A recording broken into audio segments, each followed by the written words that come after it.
Siyempre, totoo talaga yun. Parang yung sinabi niya sa akin.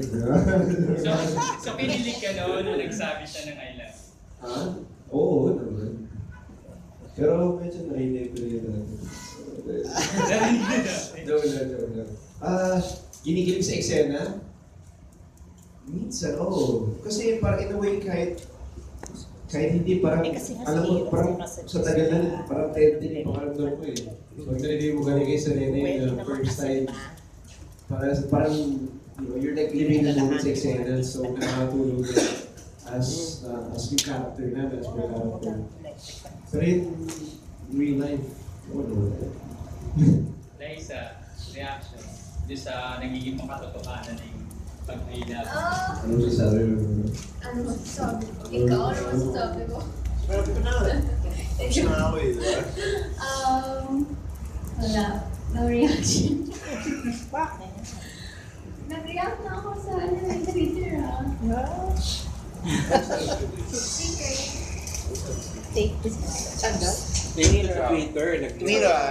Yung Twitter. Ayun, nabanggit ko na yung Twitter kasi di ba nagkaroon ng issue sa best friend issue.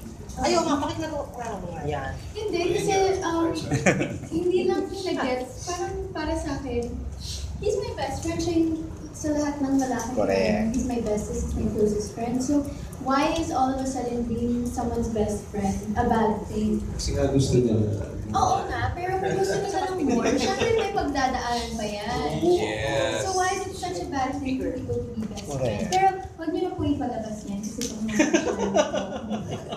Pero ikaw, Enrique, ano reaction mo yung tinawag mo? Sanay na ako. Joke lang. Hindi.